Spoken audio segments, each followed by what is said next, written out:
శ్రీ ఓ.కె. వరదరావు గారు లా పట్టభద్రులు. నరసింహస్వామీజీ శిక్షణలో ఆయన ఆల్ ఇండియా సాయి సమాజ్ యొక్క కార్యాచరణ ప్రణాళికలను, మెమరాండంలు తయారు చేశారు.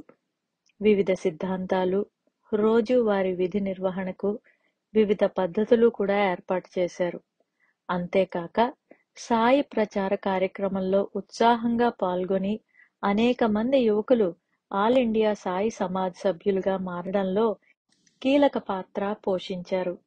శ్రీ నరసింహస్వామీజీ తాను చేసే పనులన్నింటిలోనూ నేను అనే అంశాన్ని ఏ విధంగా అతిక్రమించాలో శ్రీ వరదరావు గారు గర్వంగా తెలియచేస్తారు.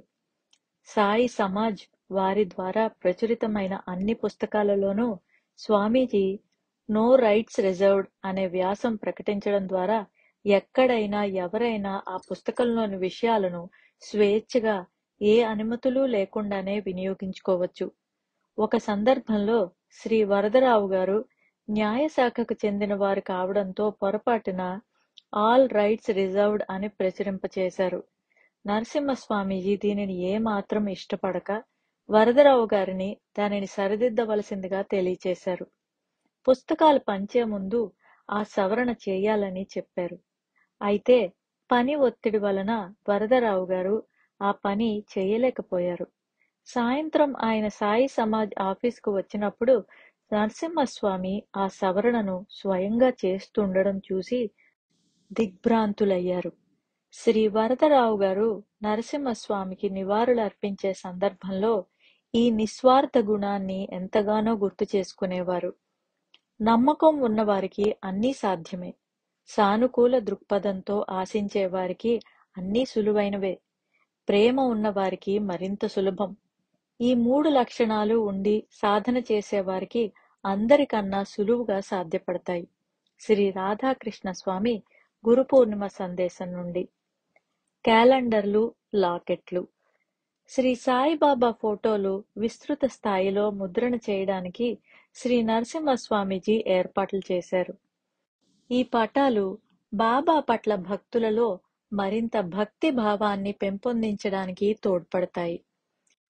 మద్రాసులోని ట్రిప్లికేన్ ప్రింటర్స్ కు చెందిన రావు సోదరులు సాయిబాబా ఫోటోను 3 రంగుల సమ్మేళనంతో ఆర్ట్ పేపర్ మీద కార్డ్ సైజులోనూ, క్యాబినెట్ సైజులోనూ ముద్రించారు.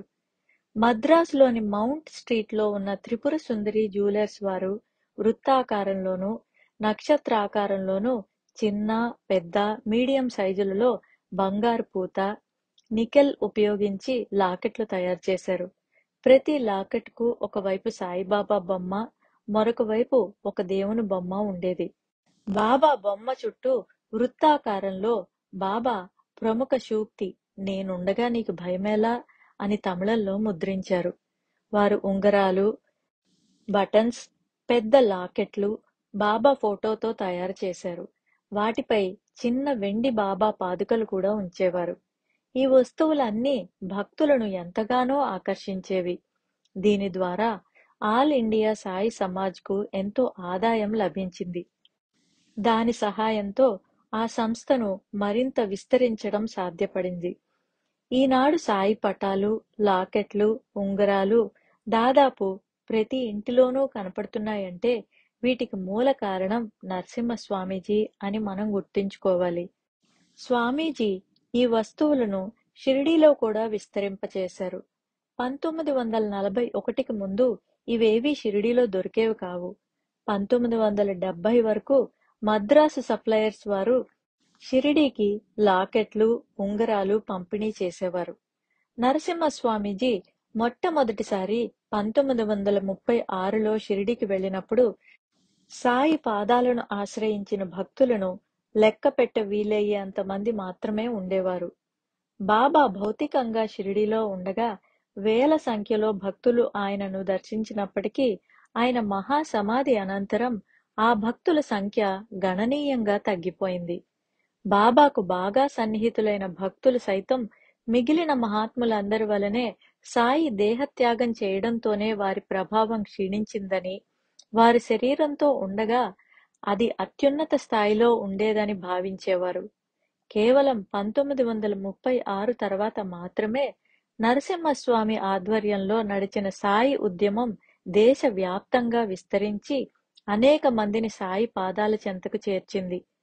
ఈ ఉద్యమం దేశ పరిధులు దాటి విదేశాలకు కూడా విస్తరించింది.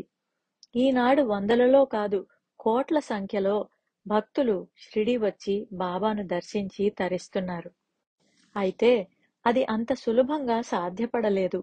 నరసింహస్వామీజీ సాయిబాబాను గురించి దేశంలో వాడవాడలా వ్యాపింపచేయాలని హృదయపూర్వకంగా ప్రయత్నిస్తున్నప్పటికీ ఆయన కొన్ని అడ్డంకులను ఎదుర్కొనవలసి వచ్చేది. అనేక మంది ఆయనకు వ్యతిరేకంగా ప్రచారం చేస్తూ ఉండేవారు. ఈ వ్యక్తి మనలను ఒక ముస్లిం ఫకీర్ను పూజించమంటున్నాడు అని ఆయనను ఎగతాళి చేసేవారు. ఆల్ ఇండియా సాయి సమాజ్ లాకెట్లు, ఉంగరాలు మొదలగు వాటిని అమ్మకాల ద్వారా అధికంగా ఆదాయం లభిస్తూ ఉండడంతో చివరకు షిరిడీ సంస్థానంలో సభ్యులైన వారు కొందరు కూడా నరసింహస్వామి పట్ల అసూయ చెందారు. వారు ప్రెస్ రిలీజులు, వార్తాపత్రికల్లో నోటీసులు పంపేదాకా కూడా వెళ్లారు. ఈ మద్రాసీ సాధువు ఇదంతా డబ్బు సంపాదించడం కోసమే చేస్తున్నాడు, ఎవరూ ఆయనను నమ్మవద్దు అని ప్రకటించేవారు. అతి త్వరలోనే షిరిడీలోని కొందరు ప్రముఖ వ్యక్తులు నరసింహస్వామీజీ యొక్క సేవలు హృదయపూర్వకమైనవి, నిస్వార్థమైనవి అని గుర్తించారు. వారు సాయి ఉద్యమాన్ని మరింత ప్రోత్సహించారు. ఈ ప్రతికూల పరిస్థితులన్నింటిలోనూ చెక్కు చెదరక నరసింహస్వామి, సాయిబాబా నాతో ఉండగా నేను దేని గురించి భయపడవలసిన పనిలేదు అని దృఢంగా నమ్మి సాయి ప్రచారాన్ని కొనసాగించారు. నరసింహస్వామి గురించి దుష్ప్రచారాలు, వ్యతిరేక భావనలకు త్వరలోనే తెరపడింది. అలా చేసిన వారే తదనంతర కాలంలో ఆయనకు సహకరించి సాయిబాబాను షిరిడీ నుంచి ప్రపంచమంతా విస్తరింపచేయాలనే నిస్వార్థ లక్ష్యానికి పాటుపడ్డారు. నరసింహస్వామీజీ మాత్రం ఈ ప్రతికూలాలు, వ్యతిరేక భావాలు కేవలం తన విశ్వాసాన్ని, లక్ష్య సాధన పట్ల ఆయనకున్న దీక్షను పరీక్షించే నిమిత్తమే ఎదురైనవిగా గ్రహించేవారు. సాయిబాబా తన ఉద్యమాన్ని ఆమోదించినట్లు ఆయనకు సుస్పష్టంగా తెలుసు. ఆయన సాయి ప్రచార కార్యక్రమాలలో అనేక సందర్భాలలో ఈ విషయం గురించి ప్రస్తావించేవారు. ఆ క్రమంలో ఎదురైన అసంఖ్యాకమైన అద్భుతాల గురించి కూడా ఆయన తన ఉపన్యాసాలలో, వ్యాసాలలో వివరంగా తెలియచేసేవారు. నరసింహస్వామి చేసిన తీవ్రమైన, అసాధారణమైన కృషి వలన సాయి ఈ విశ్వానికంతటికీ రక్షకులని, హృదయంలో ఆయనను ప్రతిష్ఠించుకోవడం ద్వారా మన ఆపదలు, భయాల నుంచి విముక్తులు అవగలమని మనమందరం తెలుసుకోగలిగాము. కొంత స్థాయి వరకు సాయి భక్తి వలన సాధించే లౌకిక ప్రయోజనాల ద్వారా సాయి తత్వ ప్రచారం వేగవంతమైందన్నది సత్యమే. అయితే భగవంతుడు తన భక్తులకు లౌకిక ప్రయోజనాలు చేకూర్చడం ద్వారా తన వద్దకు లాగుకొని వారి ప్రేమ, భక్తి విశ్వాసాలకు పాత్రుడై అప్పుడు వానికి లౌకిక, ఆధ్యాత్మిక మార్గాలలో ప్రగతి పదంలో నడిపించే దారిలోకి తీసుకువస్తాడు.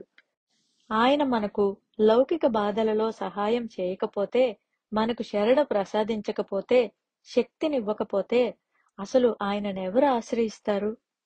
1918లో బాబా మహాసమాధి చెందే నాటికి ఆయన గురించి అతి స్వల్పంగా మాత్రమే భక్తులు అర్థం చేసుకున్నారు. ఆయన జీవిత విశేషాలను పదిలపరచాలనే తలంపే అంతగా లేదు. 1936లో కూడా కేవలం 10 మంది వరకు మాత్రమే భక్తులు మందిర దర్శనానికి వచ్చేవారు. 1936 తర్వాత మాత్రం సాయి ఉద్యమం ఊపందుకొని దేశ విదేశాలలో విస్తరించింది. ఈ విస్తృత ప్రచారం కేవలం ఏకాగ్ర చిత్తంతో, భక్తి ప్రపత్తులతో నరసింహస్వామి లక్ష్య సాధనకు చేసిన కృషి వలననే సఫలమైంది. ఇది వేరుగా చెప్పవలసిన అవసరం లేదు. కానీ మనం మాత్రం సాయినాథుని చూపించినందుకు, ఆయన వైపుకు నడిపించినందుకు నరసింహస్వామీజీకి ఎప్పటికీ రుణపడి ఉంటామని గుర్తు ఉంచుకోవడమే ఆయనకు కృతజ్ఞత తెలపడం. సచ్చిదానంద సద్గురు సాయినాథ్ మహారాజ్ కి జై. పూజ్య శ్రీ నరసింహస్వామీజీకి జై.